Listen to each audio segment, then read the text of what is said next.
Ridvan, hello. Hi, So thanks for speaking to me today. It's great to have you. I'm very, very pleased and happy to be here. Thank you so much. Love that. So first of all, welcome to the UK. So you've just come from America, Yeah. and I just thought it'd be really interesting to hear your thoughts and perspectives on the UK. So you've lived in various places. I understand it. You've lived in Germany, Turkey, America. That's Is that right? correct. And so what are your thoughts on the UK? Have they changed over the years? I mean, the first time that I came here, I had a rather bad impression. But the thing is, I always liked the historical aspect of it and what's underlying it, which is, I'm into history a lot. I spent lots of my time in my youth and later on just reading history at night and not going to school in the morning on time because I was so obsessed with it. Okay. Yeah. So, and specifically Western history and the Middle Ages and all that. So I have a lot of appreciation for much of the history that is directly here in England, in the United Kingdom. And so when it comes to the architecture, the historical buildings and everything that this country represents and that it has done, there's so much to appreciate, and I love it. And I love walking the streets. But at first, I was kind of I encountered the whole demographic shift that has happened here, and I thought this is absolutely terrible. Of course, I see the same thing now when I come back, but I have developed more of a love for this country and would kind of like to help turn things around.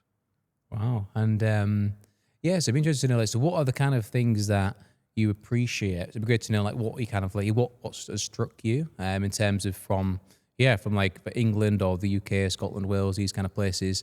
What's kind of struck you from maybe the historical perspective and also now as well? What you, when you see things, you say you appreciate it, what kind of things are you talking about? It's just the culture in general. Walking outside here, and there is still a prevailing or still a surviving culture of the way that British people are, the way they treat each other, the way they speak to each other, the way they value each other and value others and all that, which is quite nice. And the other part is, I know it's a very controversial and contentious thing, but people like to depict the imperialism and the colonialism and all of that in a very, very bad light. But I've always appreciated the great strength and the glory of the British Empire and what it has accomplished, how it dealt with, or how the country was shaped through different populations and the invasions and the result of it all, how it became this widely, globally respected empire in the end that was over which the sun never set, and which was known for its glorious navy and all that. So its naval forces, and also the advancements and the great cultural impact, the development that it brought wherever it went. I know this is something that lots of people want us to dislike and criticize and hate, but I think that the presence of the British around the world have contributed to great things in terms of human development and all that, and Christianity. So there's a lot to appreciate. I don't know. Yeah, no, great answer, man. That's really interesting. And this is the thing. It's particularly when we do speak about empires, there's quite a lot of complexity in that, a lot of history, lots of things have happened. And I'd be interested to hear your thoughts on the Ottoman Empire as well. In a little bit, we'll get on to that. Yeah. So we speak about that off camera, weren't we? And I think that's really interesting because I've become aware of things which I wasn't aware of, to be honest, that came from there. And obviously with you coming from Turkey in that part of that location where a lot of that came from historically, I'd be interested to hear maybe some of your thoughts on that. But before we do that, so we share something in common. We're both Christians, which is great. But also, you, like me, were an atheist as well. Yeah. So I'd love to chat to you a little bit about that. So when you were an atheist, what was your perspective on life? And what did that worldview bring, and what did it lack as well? I'd be interested to see if there's any commonalities between us there. It was kind of funny, I came out of an Islamic system that was full of oppression and, in my esteem, very twisted and wicked values. And but I was raised in a Christian country in Germany, and despite all the new developments that happened in that country over the last century, and the Christian spirit of it being quite changed, it is still a country with Christian ideas and Christian values, and I always carried those with me. But I was also raised in a very hostile Islamic, or in a hatefully Islamic mindset and environment and household. So coming out of that, once I left Islam behind, I was left with the compassion and the goodness that I learned and the tolerance that I learned in the West from Christian thinking and modern thinking, absent of the bad stuff that Islam gave me. So I kind of tried to navigate through the world with all that. But it was always a very interesting conflict, because on the one hand, I always thought, I always appreciated the mutual kindness and goodness and helping each other and all that, which I learned. But at the same time, I came more and more to accept the fact that existentially speaking, philosophically speaking, all of it is kind of, we are just in a world where we happen to be alive. We don't exactly know why. It is kind of by chance, to dumb it down, or by sequences that happened to arise, and we are here in a world, in a universe that has no inherent meaning at all, which is not necessarily a bad thing, I thought at the time, because I thought even if there is no inherent meaning that is given to this universe and to our existence, and a purpose that we are supposed to go after, we could still in this world exist and coexist and do good things and abstain from doing bad things, because we want to experience goodness, because we all value well-being, and we should do what is best for each of us and pursue happiness and all that. But the funny thing about all of that is that when it comes to moments where you are really depressed, there's nothing to really hold on to, and I would face the realities that I am just I am making myself exist and making myself continue with certain values that I hold on to that do not actually have any objective, proper grounding at all, that I simply want to explain. But there is no reason for me to keep going, to be alive. If I die today, none of it will matter in 2 generations or 3.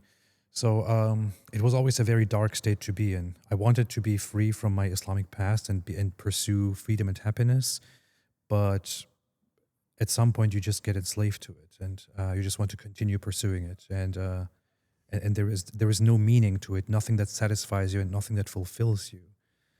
I don't know what your perspective is. And yeah, that's really interesting. Thanks for sharing. Yeah, I mean, I've always been very much interested in the truth, where that led me. So in school, for example, I was really like intrigued, and I loved like science, because there were like right and wrong answers, and it could be quite black and white sometimes.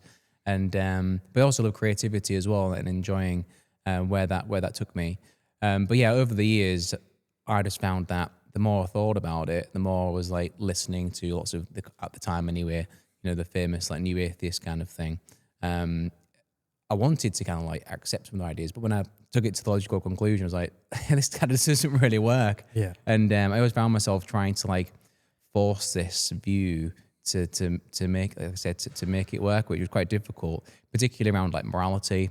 Ultimately, it was like there's no morality, and I found that quite difficult, because I can clearly see if I do X and Y, this is a good or a bad thing, but yet objectively on that view, there is no good or bad. And that struck me. Even like just the absurdity of life. If there is no, in the absence of eternity, then what's the point? Yeah. And then I found it difficult to get motivated sometimes. I couldn't really live in that state, but when I really thought about it, I was really struggling. So for example, at the time, so Sam Harris was talking about the moral landscape and all these other things.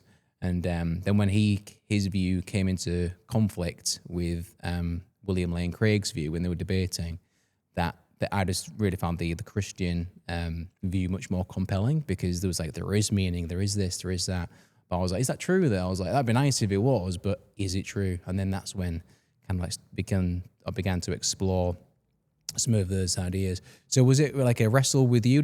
Was there any like moments when you thought, this is just, there's nothing to it? And then Yeah, it's very interesting. It's I always battled with that whole lack of meaning, and I made peace with it. Supposedly, when people would ask me if I'm happy this way, I'm like, yeah, of course I'm totally happy. I'm totally happy to accept everything as it is.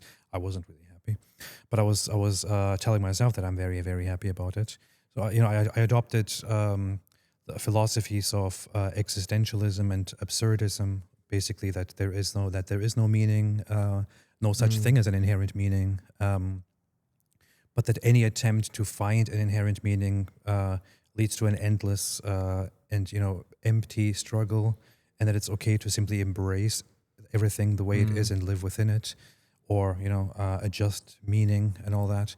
But the thing is, when it came to morality was not necessarily a great difficulty to me, because I thought to myself, I can easily resolve this by saying, if we popped into a world that is empty and we were all by ourselves, everything would be okay, everything would go until we start living together with other people who also pop into existence, and we build stuff for ourselves, and we live closer to other people. At some point, we have to start having expectations of each other in order to not hurt each other, or in order to feel safer.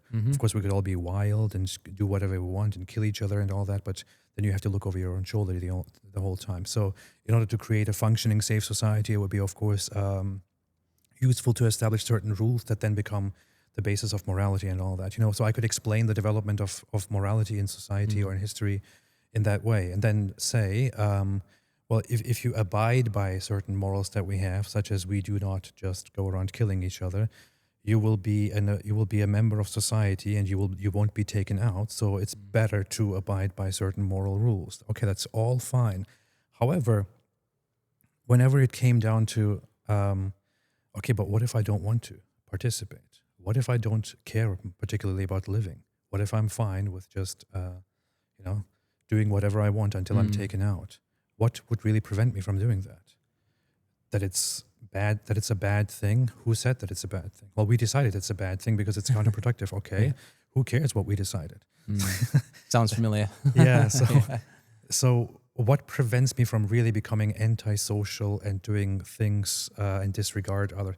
Some people might bring up this whole argument. Oh, so you're saying we need religion to be a good person?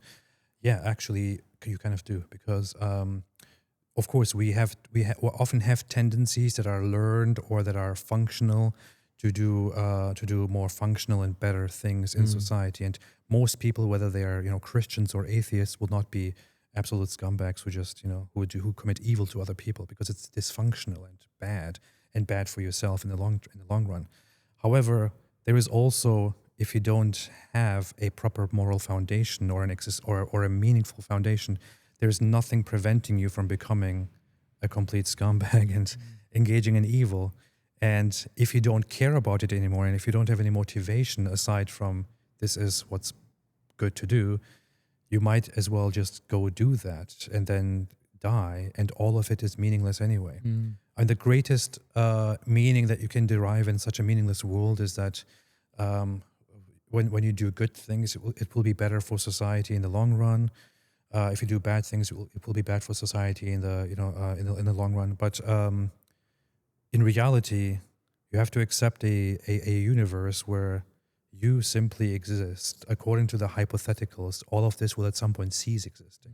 Even if it doesn't cease existing, even if it continues like this forever, in a few generations, what you did and did not do will not matter at all.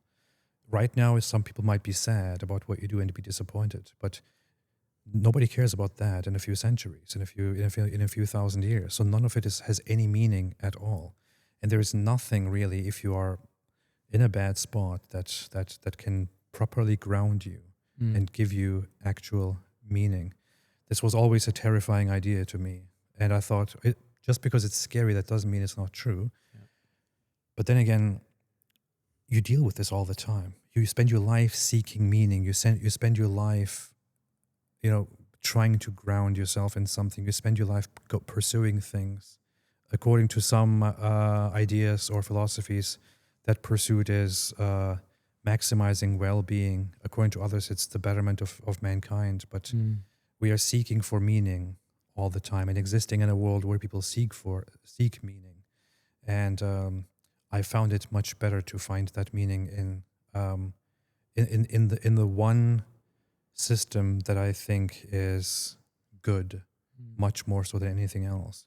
This is not the reason why I became a Christian, but it's definitely a reason that was greatly motivating, behind my decision to become a Christian in the end. Because my reasoning was more about the things that I read in the Gospels, in the New Testament, in the Bible in general. But yeah, I can go on forever. That's interesting. So in terms of the morality aspect, what I kind of came to believe, I guess, is that people who don't have faith can be moral people. There's just no justification, and that was the challenge. That's what I kind of landed on, I guess, because I'm like, you can live a moral life because it's written on our hearts. It talks about in the Bible in terms of right and wrong and this kind of thing. However, it's just the justification, the foundation. Where is that coming from? I mean, in the absence of a lawmaker, a God, then it's just I really struggle to find how you can actually do that. And I always speak to atheists about that, and a lot of times it comes down to that. And I think it was Richard Dawkins admitted that eventually. He was like, you know what, you can do these X and Y bad acts, but there's no actual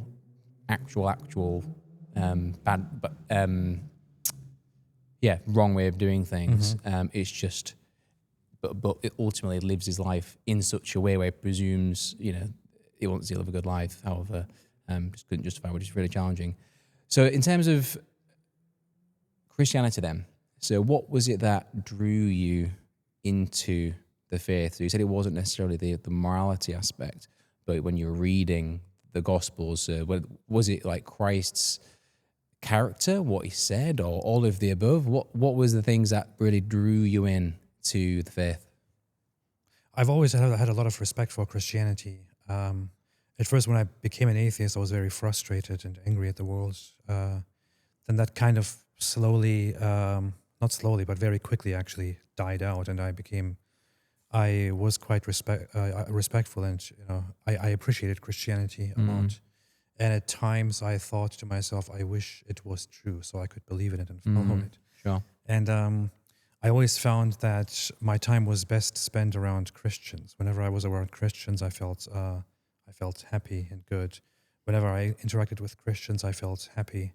One of the people who has had a great impact was David Wood, my friend, who he had a very troubled, very bad past, and has an antisocial personality disorder and is actually incapable of feeling emotions. But after he became a Christian, he has become a completely selfless, good person who will, whenever you need something from him, he will be there to help you, whether he needs it or not. Very, very good person. And that transformation happens through his faith in Christianity, which he firmly believes in.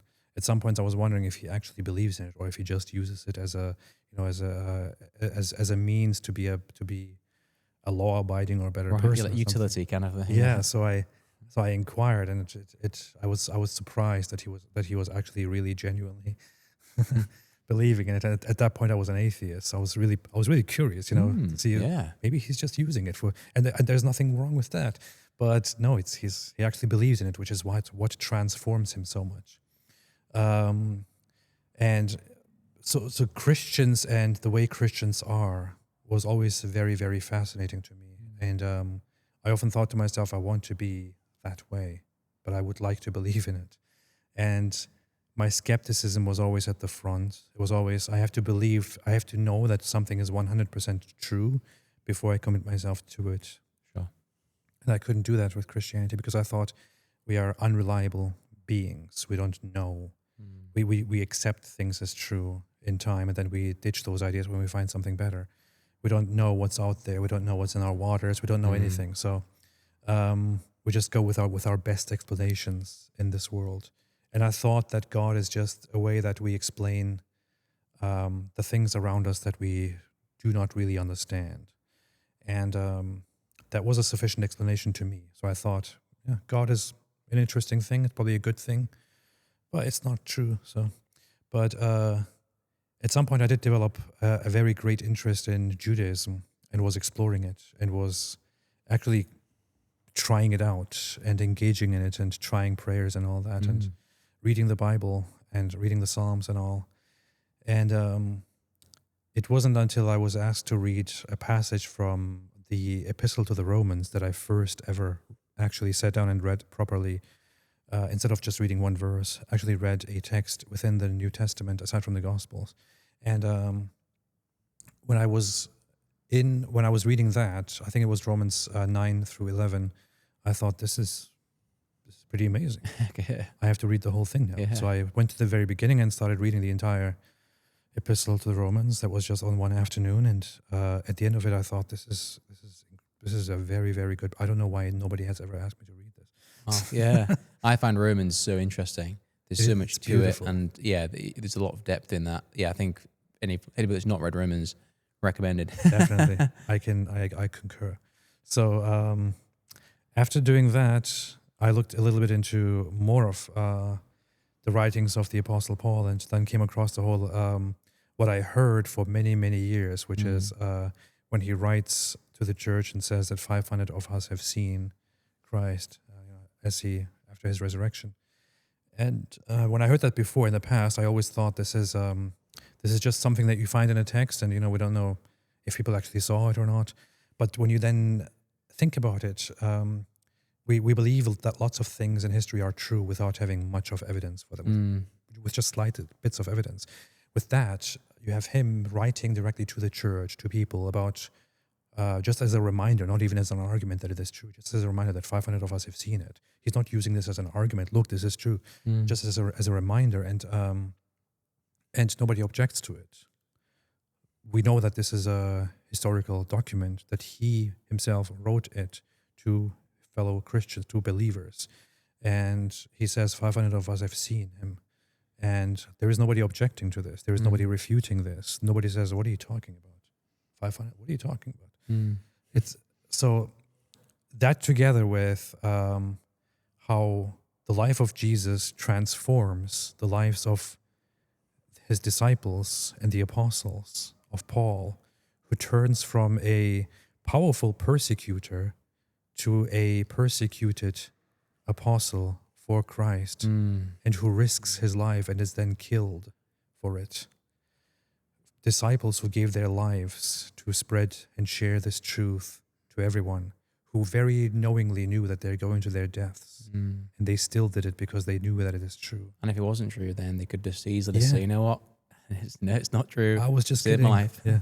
So, and the things that Jesus does in the gospel, and also the meaning behind it all, the meaningfulness behind it all. So there's evidence that it is true, and then you look at how Christ is, and it's unlike anything in history. It's unlike any other religion. You have of course religions in which a deity is reduced to, or is persecuted, or something happens to him and all that. But this is the only religion in which the almighty, powerful God is not just presented to you as this powerful guy whom you worship and adore because he is so powerful, but who willingly and knowingly, on his own accord, for humanity, for you, he becomes weak, he empties himself, he partakes in us, in our nature. He becomes a baby, he grows up in this world, he lives like us to show us how it is.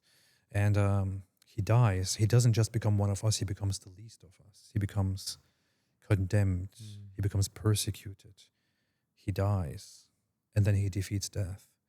So I always had this this misrepresentation of that whole idea, which was basically, so God became weak, okay, and so God had to die for our sins, and God had to do this, and God had to do that, and God didn't have to do anything. God chooses this path for Big difference, yeah. for us, Yeah. and there is so much value in it. And Christians do not worship God because God is just so powerful that they are in awe of how amazing and how powerful he is, and how they are scared of him. It's because it is true, and because of how God reveals himself, not as the typical, stereotypical expectation of God, but as as him who comes and takes us, becomes us, and invites us to become like him and to rise up to heaven. And I thought there's something so beautiful about it, which I very carefully want to talk about because I don't want to butcher it. Yeah. So you mentioned like inner transformation there. So you mentioned your friend David Wood, Paul in the Bible. So it'd be great to hear like a little bit about your journey with that. So what has God been doing in you and through you? And yeah, what have you like witnessed personally in terms of your transformation since you said yes to Christ? Yeah. So for me, there wasn't much to do because I've always been perfect. Wasn't expecting that. Yeah. So in your perfection. Yeah. No, I've always struggled greatly. When I was a Muslim, I had this conversation with Bob earlier. But when I was a Muslim, I was basically taught that Allah is this tyrannical overseer who gives you commands and whom you must obey very strictly. And if you don't do what he says, he will punish you. If you do the things that you're not supposed to do, he will punish you brutally and all that. So things that I personally struggled with always troubled me deeply and were terrifying. And then when I was an atheist, I just decided everything is actually okay. I can just do whatever I want. Sure. And then, but then you realize that it leads to a very unfulfilling and actually quite sad life of just pursuing and becoming a slave to your desires and your pleasures, which never, ever, ever will satisfy you. Mm-hmm. Even psychology, even science agrees to this. You will never, ever be satisfied no matter what you do in life. You will always want something else, always want something more, because you have, I mean, according to the neuroscience, you have something going on in your brain that always flares up, and it will not be satisfied by reaching your happiest point. Even when you're at your happiest, it will once again flare up and once again say, "Oh, I want something." Very fleeting. I want something, because it is described as a survival mechanism in science, in neuroscience, and you will never turn it off. You will always want something else. So the pursuit of ultimate happiness and satisfaction and all that is an empty pursuit that just leaves you tired and all that. So when I came to Christianity, this was actually a very wonderful thing to discover compared to Islam and compared to how Christianity was introduced to me in the public or in its caricatures. In the reality, I found out that Christianity is much more realistic and much more human.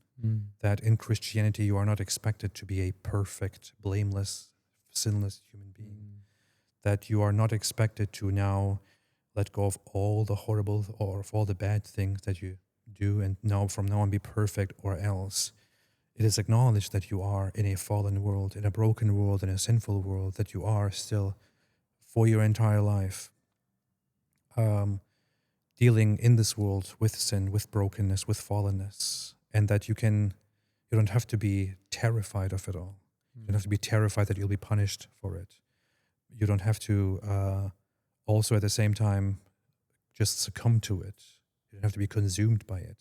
You can acknowledge it, and you can work on it, and you can ask God for help. Yeah, so what would you say to people who don't share your faith as a Christian? So you've been in different places now in terms of your belief. So once you were a Muslim, so you adopted the Islamic view, then you went to having a positive view that God doesn't exist as an atheist, and then now you're as a Christian. So what would you say to people about Jesus, I guess? Because ultimately, as Christians, he is the cornerstone of our faith, and without him, there's no point to there is nothing else to it. I guess it's all about him in terms of from the Old Testament pointing towards him, and then obviously him being the fulfillment of the law. So how would you frame Jesus to people who don't have a Christian worldview and have different worldviews? And what is compelling about him? Or how would you describe him so that let him do the talking kind of thing? I think so. When it comes to atheists, and what I would tell atheists and others who don't share, the Christian view and the Christian beliefs, I'm still at a state where I'm a relatively new Christian for a year and a half almost now. That I find it still difficult to exactly find the right approach to tackle that, and it is especially more complicated to speak to atheists about belief in God and about all that. So I have been I spent a lot of time this last year exploring and studying and better understanding Christianity and getting the ideas and everything right. And I have so much respect for the apologists and the preachers and everything. And I'm not sure if I will be ever or soon in any position to be a proper Christian apologist. Mm-hmm. So because it's some really commendable work. Yeah. But I would say that especially as we were just talking about meaning and morality and hope and all that, I think, and also evidence, I think it would be advisable for non-Christians, for atheists, to further look at the evidence and historical evidence and how we evaluate whether something is likely true or not true in history. When I became a Christian, I didn't make the decision to become a Christian because I concluded that it is 100% true.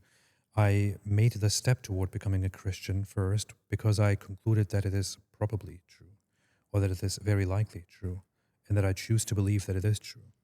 Had I left it to being 100% convinced that it is true, I would have never made any step at all. But then you can say the same thing about anything. If you don't know whether it is 100% true or not, you will very, very likely, very often not make any decision, even if you're in a crucial moment of deciding which path to go in order to get home from a dangerous place. If you want to wait until you know for certain which path goes home, but you simply have no way of knowing, you will be stuck there forever. This is advice that David Wood actually gave to me when I asked him about my skepticism, and I really appreciated that. So I would think that looking at the history and all that, Christianity is very, very, very well historically supported. The works, the writings of the Apostle Paul are very, very well supported. They're historically established. His claims, the things that he talked about, are very well established. Evidence points toward the truth of Christianity. And then you can evaluate what kind of system Christianity is, and whether believing in it brings you fulfillment, happiness, goodness, completeness. And I think the answer to all of it is yes, most definitely yes. I don't want to make the claim that I have done everything and I've gone out and I've explored everything and I've come to the truth. Now everybody should listen to me. But I did my own part of going out there and looking for anything else, and I didn't find any fulfillment in being free and happy and all that, except in Christianity. So it would just be my humble advice, because I'm very, very humble. They call me the most humble. Yeah. Perfect and humble. Nobody is humbler than me. So, yeah. So my advice would simply be to follow that. Especially, I'm not saying that that all atheists live a hopeless, meaningless, and sad life. I'm sure that for many people who are atheists, much of their life would be, joyful and nice and all that. I enjoyed my life as an atheist. I thought it was great. Yeah. I've always had a tendency to think a lot and to overthink and to apply my skepticism and even in my happiest moments, sit down and think about, okay, what am I doing? And all that. So for people like me, I think it's kind of difficult to live in a world where you just want to do whatever. Yeah. Anyway, my advice would be just to pursue that. As for Muslims, I think that's the easier way. That's the easier path for advice. Islam teaches that Jesus was a prophet. Muslims claim that they respect and love Jesus. But the Quran, because the author of the Quran ignorantly adopted certain biblical narratives and figures, adopted Jesus, but completely erased his teachings and who he actually was and what he actually taught. It creates a new figure named Jesus or Isa that is basically a bad and poor copy of who Jesus actually was. We know who Jesus was. We know most of the things that he said and his life and his crucifixion and the claims of his resurrection and the beliefs in his divinity. These are historically established facts that even critics of Christianity like Bart Ehrman agree on. So we have the very well-established Jesus, and Islam rejects everything that we know about him and creates a new picture of him that is in line with its own false religion, its false idea of God. According to him, Jesus was the Messiah, but nobody knows what a Messiah actually is in Islam. And he just came and brought a message, and that message was lost, and nobody knows what it looks like. It's very ridiculous. So for Muslims who also live with a God, as I said, who is a tyrant, who is brutal, detached from anything that the biblical God ever was, I would say it would be much better to be honest and intellectually consistent with yourselves and to pick up a Bible or pick up, my preference is the Gospel of John, and go through it, look at what the history actually tells you about Jesus, look at how God actually is in our faith, to reevaluate your beliefs, to let go of it, and to believe in Christ, to become Christians. Because if you claim to respect Christ, if you claim to respect Jesus, you should listen to what Jesus actually said and what he actually taught his immediate disciples and apostles, who give you the message of Christianity that we have today. Yeah, I remember when I first started reading the Gospels, I was just really struck by the wisdom in a lot of the parables, and I couldn't believe how much was packed into even a couple of sentences. I was like, man, this is just wild. And the fact that I didn't read it before or understood it in from that perspective, I was just like, wow, this is just incredible. There's something different about what he's saying. And yeah, I think I'd probably echo something you said as well, like to be able to suspend your current belief system, whichever belief system you currently hold, just to investigate honestly what he says and what he didn't say, and then kind of go from there. Ultimately, if it's true and it makes sense, then yeah, it's ultimately follow it where it leads, kind of thing. Exactly. And I think there's a lot of power in what he does say, and there's so much available within that as well. And this is, I think, going to John, for example, like you say, it's such a great start. And ultimately, as Christians, we're the people you come to talk about Jesus, because ultimately that's who we hold high. And so I think ultimately, if you want to go to the sources, like you say, and investigate what Jesus is about himself.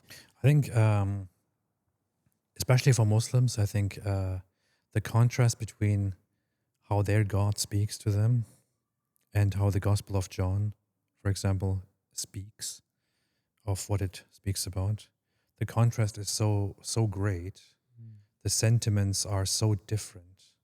The love that you find in the Gospel of John is so beautiful. The theological depth and all is so wonderful that I think I would love for every Muslim to sit down or stand up or whatever you do and just read that text, read the beginning of it, see what you think of it, expose yourself to it a little bit, and learn what Christians actually read and what Christians actually believe and how Christians have actually believed.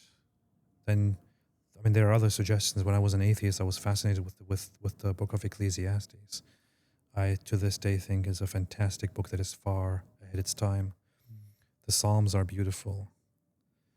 So, but the Gospel of John is definitely one that I would recommend. Romans is another one, as I said, which was very impactful to me.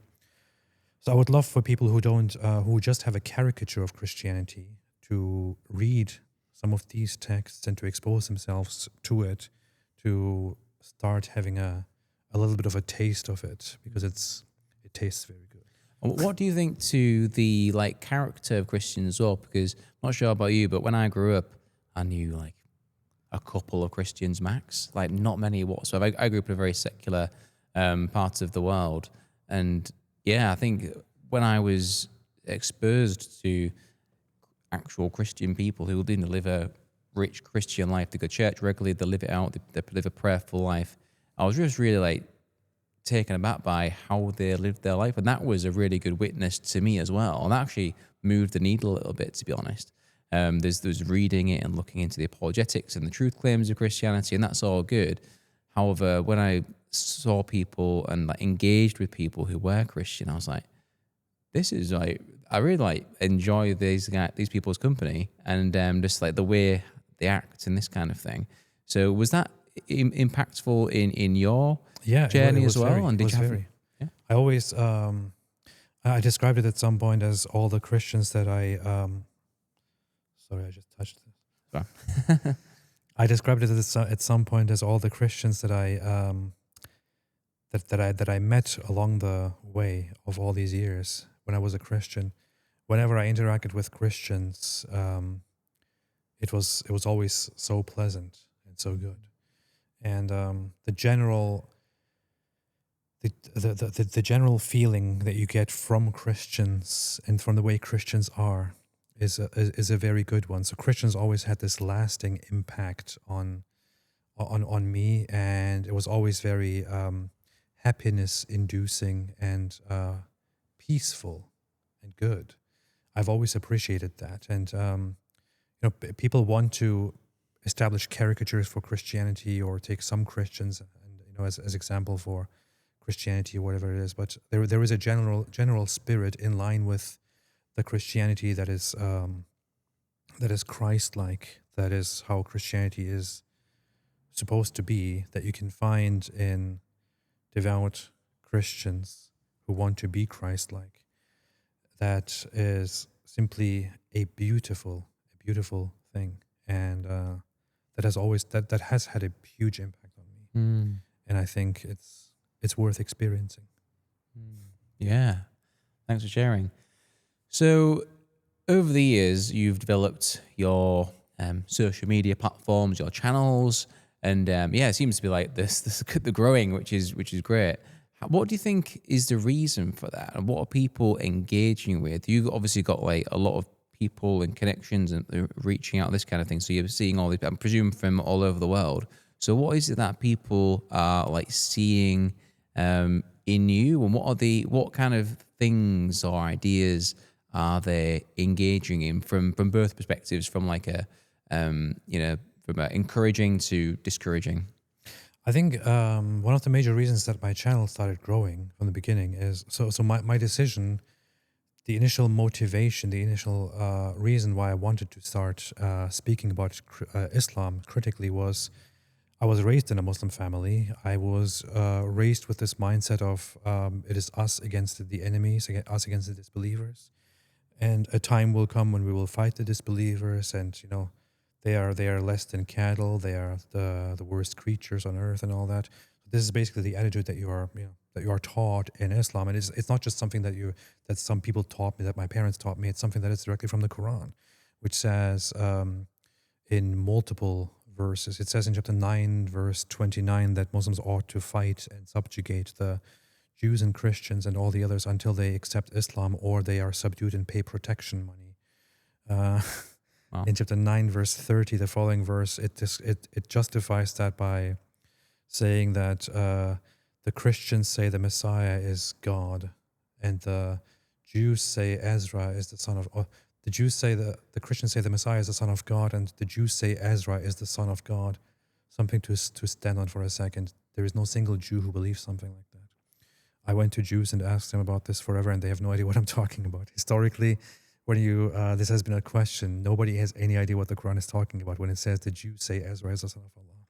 It seems that Muhammad or whoever was the author there got something weirdly wrong, and nobody knows what's up now. So So aside from being just a book that just makes weird, mistaken claims, it has this attitude against Christians and Jews and others. It says in multiple other verses directly that those who disbelieve among the Jews and the Christians and the polytheists are the worst of creatures. For them is punishment, and so on and so forth. These are things that the religion itself teaches. And then also, you learn that Jesus in Islam is actually an Islamized Jesus, that he will come back at the end, before the end, and he will bring Islamic justice and will kill the pig and break the cross and abolish the protection money, for which there will be no need. It says, so Muhammad says that he will come and break the cross and kill the pigs, which are clearly, it's a hostility to Christianity. He will break the cross, and the implications of that also, according to interpretations, are that he will fight the Christians together with us, with Muslims. And we Muslims ought to always be ready to do the grand fight against the Christians, to subjugate them, and to also eventually kill the Jews, because Muhammad also said that a time will come when we will fight the Jews and kill them, and even the rocks and trees will say, there is a Jew behind me, come and kill him. So these are things that I was taught, and that Muslims in general around the world know about, that they teach, that they believe in, that mosques teach. And it's not radical extremism or anything like that. This is just common Islam.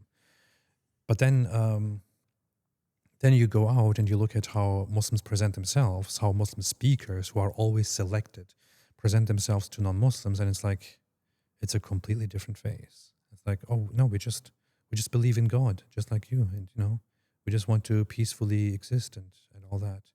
Meanwhile, in the back, the very same people, and this is not a conspiracy theory, the same people in the background will say, well, once we are enough, we would like to, implement our own laws and our own standards, and have Islamic laws and Islamic rules. The majority of Muslims around the world do believe in establishing Islamic laws. And the same thing becomes prevalent among Muslim populations that live in Western countries. And among those rules, by the way, is the very, very clear ruling, which is a unanimous traditional Muslim ruling, which goes back to the Prophet Muhammad himself, who made the order to kill all those who leave the religion, which means me. Apostate prophet. Yeah, so got it. If I leave Islam, according to Muhammad, he said, whoever changes his religion, kill him. That's what Muhammad said. And Muslims have unanimously, the Muslim scholars and jurisprudence have unanimously ruled that needs to be done. The only parts they disagreed on were how it should be done and, whether they should be given a chance or not. But So on that, if in the Christian world, I guess, if somebody were to leave the faith, or sense that the faith was on, was a bit rocky and very uncertain, people would reach out and see how they're doing. Would love to see you again. Are you okay? They can support them wherever they go. By the way, ideally, they'd love them to come back to faith. But did you get any people, Muslim friends, family, that kind of thing, who were like openly asking questions or inviting you back, kind of thing? Because obviously, it's one thing to declare you're an apostate and then X and Y will follow. But did you have any of that as well? Were the people that would love to see you come back to mosque or this or that? No. What did happen is that the people that I did know who were proper devout Muslims just cut me off completely, and it was basically an agreed thing: do not talk to him. So that is the approach. That's very different. Wow. My own father said that under these circumstances, you are no longer our son, and cut me off. With my mother, the situation is a bit more complicated. Things have been very, very difficult. One person who is not a very devout Muslim that I grew up with asked me why I left, and so I showed some passages, and the response was, "Oh, okay, well, I get it now." So that was a positive one. But the majority was just rejection, cutting off, and then death threats. And I'm very lucky, I come from a Turkish family. That is, and the people I know of Turkish origin are in Turkey or in Germany, in places like these.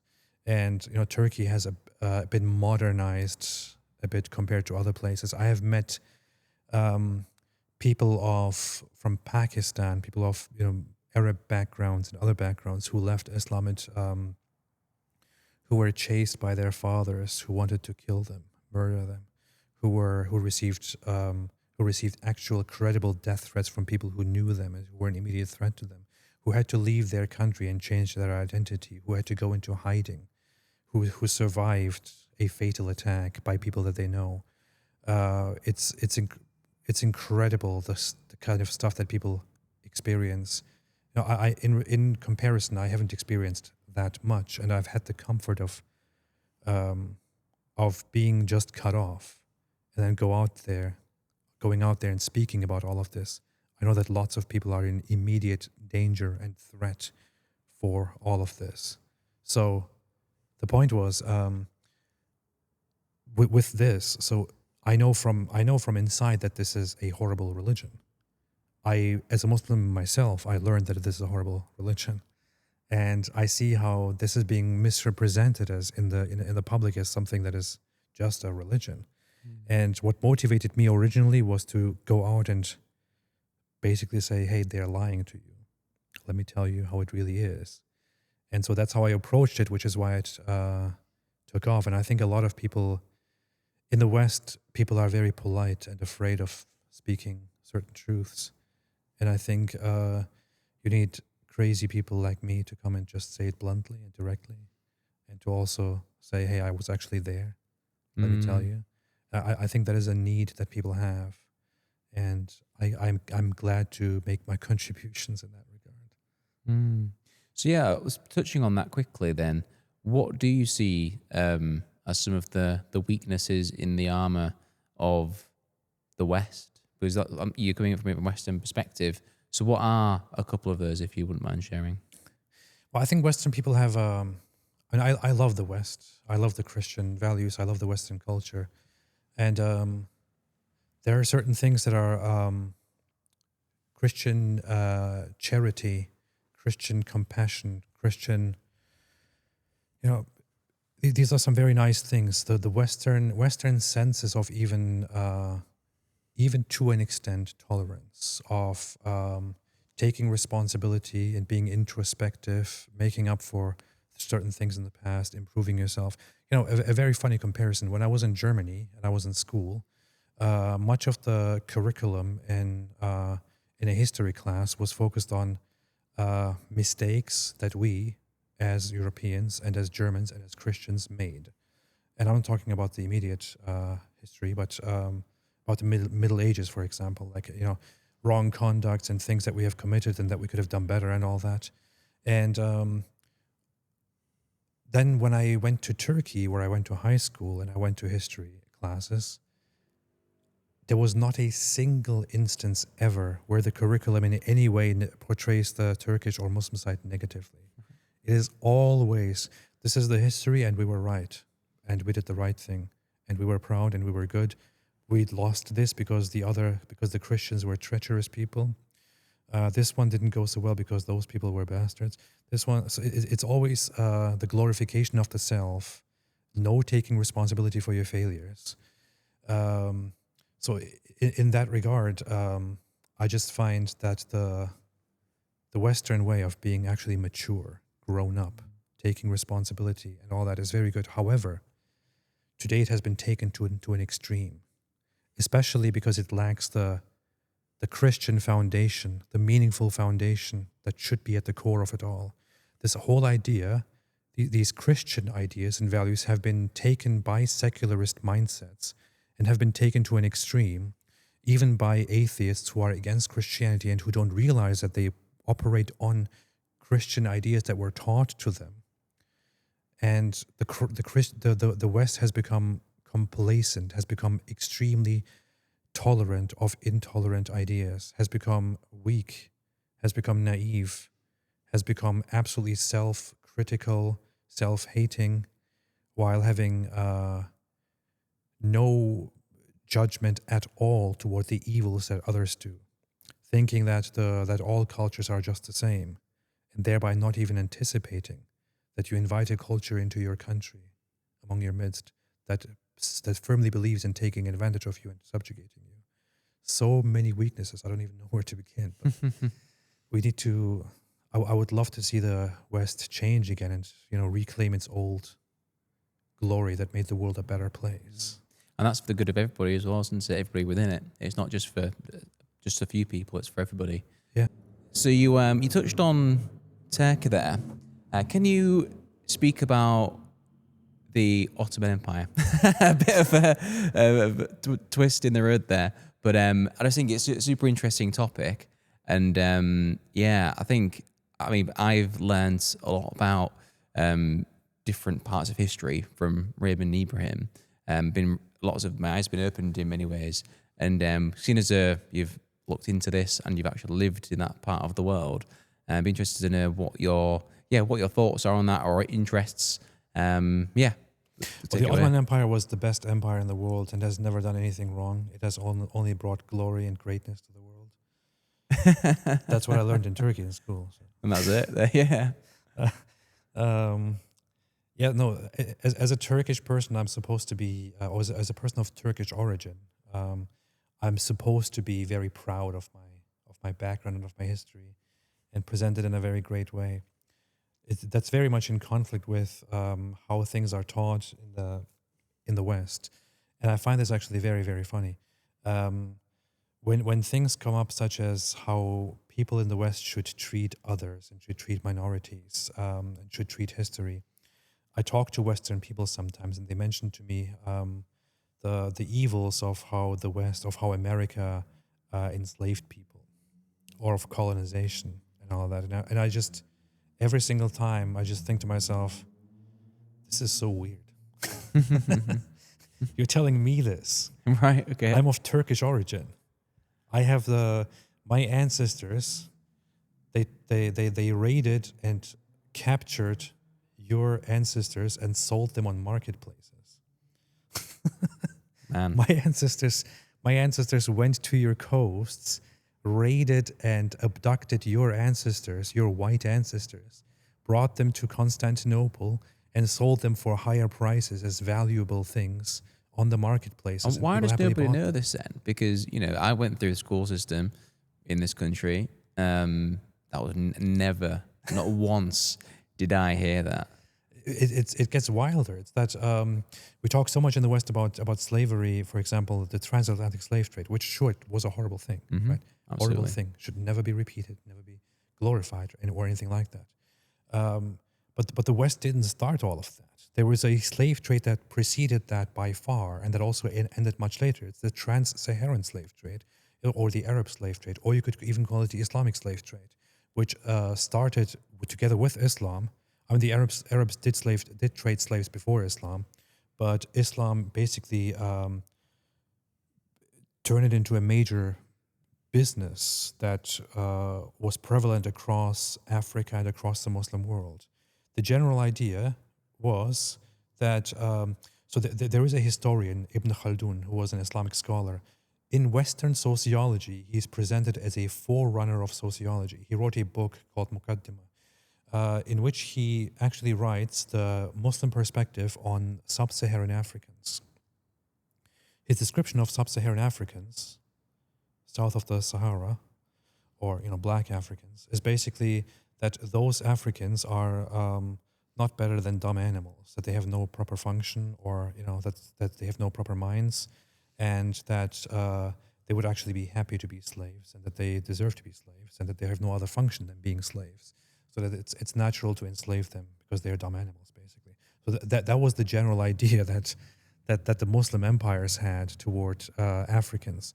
So what happened is that they established an entire business, an entire worldwide business of capturing or of taking local African populations. Weren't exactly completely innocent in this. Many of them actually found it convenient to have infighting and then enslave each other and then sell them to the Arabs. So they would have these African slaves. They would castrate them because castrated slaves were more valuable, because they wouldn't be any concern in terms of making children or bothering the Muslim wives. So they would buy those slaves and spread them across the empires, in the Muslim empires. Slaves would serve in the sultanate, in the castles, but people would also have their own slaves at home. if they happened to buy women as slaves, they could use them as sex slaves, because as long as you own a woman, you may do with her as you wish. Just you may not give her out as a prostitute, but you yourself can have sex with her as much as you want. That's the idea. And because black slaves were easy to access and to buy and sell, other slaves, like white slaves, European slaves, were much more highly valued. So whenever the Muslims would go out raiding across European coastlines and they would capture European slaves, they would take them back to the Muslim lands and offer them as goods, and people would be very, very excited about it and pay double for it. This is the history. This is not something that we're making up. This is the history, and this history was significantly more prevalent, significantly longer lasting, and significantly worse than the transatlantic slave trade or any slave trade that the Western nations engaged in. But you never hear a single word about it. And the Ottoman Empire was also very well known for participating in the slave trade. And what the Ottoman Empire also did, this is one of the most ridiculous things. I often hear in Western academia how the Ottoman Empire actually had a tolerant way of treating minorities like Christians and others who could live in the land. Yeah, sure. The Ottoman Empire had a system where people were divided into religious communities and they could live then in the land. Those religious communities, however, also had to make certain commitments, such as paying protection money in order to not be killed or enslaved. And of Christians, it was specifically expected that the Christians have to always give up a portion of their children to the empire, so that the empire can then raise them as Muslims and as a feared force called the Janissaries, which is historically very well known. So what they would do is they go into the Balkans, for example, into Christian populations. If the Christians do not voluntarily give their own children, they say, okay, well, we'll take what's ours. They go and abduct the children, tear them away from their parents, and raise them in the capital in Constantinople as a special force of soldiers to whom whose only mission is to be Muslims and to fight against the disbelievers. That was one of their elite armies, actually. So, which would catch you off guard, I guess, because you'd look like your own people, kind of thing, which would be strategically quite smart, but also I can see. Yeah, that's quite the scary. funny thing is, it also kind of brought the downfall of the empire, because those Janissaries became more and more. They began being feared by the empire itself. Although it was an elite force within the empire, They got too good. they had to increase their wages more and more and more. It's to the point where the Janissaries themselves decided who is and is not in charge. So they ended up actually killing the emperor and replacing him with somebody else. And this brought great collapse within the structure of the Ottoman Empire later on. But yeah, imperialism, colonialism, slavery, all of it. Let's not talk about that. Let's focus on what the West did. Right. Yeah, I mean, even it's interesting. I mean, I probably wouldn't have had as much of a visceral reaction when I heard about it if I knew about it from school. But the fact it was just kept from us, for whatever reason, if you're going to talk about it, at least talk about it in the historicity of slavery overall. I think that would have been much more fruitful, to be fair, to put it in context. But yeah, here we are. But it's racist to talk about other people's problems. Of course. This is it. So yeah, coming into land now, I think. So it'd be great to know, like, for people who are interested in the Christian faith, what kind of resources would you point them to? Whether that's people, books, all that kind of thing. And additionally, it'd be great to know what the future holds for you, or at least the immediate future anyway. Like, what you like looking towards in terms of what the message you're sharing. Is there anything you're excited for in the next couple of years? Just a general trend would be great to hear. Yeah, I've so the first in terms of literature and reading that I would obviously recommend are certain Bible texts that I mentioned earlier. But it's I would definitely recommend reading the Gospel of John and going into the Bible directly. I went the Orthodox way, and one of my favorite books, which is for Orthodox and non-Orthodox alike, is called The Orthodox Way by Metropolitan Callistos Ware, who recently passed away. C.S. Lewis's Mere Christianity is a beautiful book. I thought very lowly of it, as I said, when I was an atheist, but then I really came to appreciate it. The Imitation of Christ is a known book that I thought was very nice.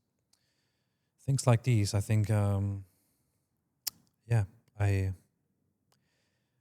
myself am learning a lot and wanting to be better, wanting to be a better Christian. And so any advice that I myself would have wouldn't mean very much. Or what are you currently working on in terms of your Christian walk? Then that'd be interesting to know. Like, you've come so far now over the last 18 months, I think it was, you said. So what are you currently working on in terms of your discipleship journey? I'm still in the process of basically trying to be a better Christian and trying to. So the thing that I learned in the Orthodox Church is, for example, that or in the Orthodox Church is that once you believe in the faith, once you accept Christ as your Lord and Savior, the process of transformation begins, of repentance, of turning away from sin and the worldly stuff, and to become like Christ in everything, to put Him first, to be that way. And I sure am not perfect in that regard, despite my earlier claim, which I now have to reveal wasn't true. But of course I have to learn and be better, and still have to make progress within the church and within the faith to find myself and to properly express my Christian belief. Right now, I'm still at the very beginning. Yeah. I'm still learning. I'm still trying to make baby steps into the right direction. And is it quite overwhelming, or there's a lot of richness in the Christian tradition? So is it quite overwhelming for you, or you're just taking it one step at a time and being guided, or? It is fascinating. It is very fascinating. It is life-changing. It is difficult to be Christian. And the funny thing about this is, when I say it's difficult, like if I said, for example, it's difficult to be a Muslim, at that point it was like, it's because you have to follow the rules or else. But when it comes to Christianity, it's you want to be a good Christian, and you want to be the way that God intends you to be. You want to be Christ-like. And I don't believe if I fail to be that way, I will be brutally punished or anything.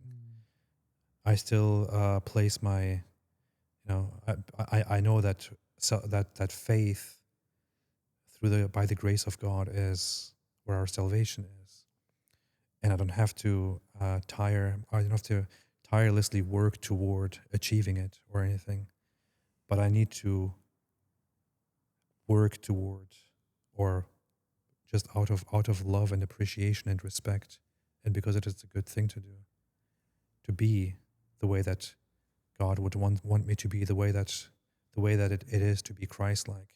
And that is a difficult path, because you still deal in a world that is full of brokenness and all that. On the other hand, it is very, very soothing and very nice, because you don't have to bear all the burdens of the world on your own shoulders and think that you are the greatest thing in the world anymore. You can now acknowledge that you were never able to solve your own problems to begin with. It is God that you need to put your hope into, and that's a very good path. Love that. Well, great to speak to you today, P. Thanks for your time. And, thank you so much. Yeah, God bless you, brother. Thank you so much. I like this. Thank you so much. I appreciate that. And I wish you all the best.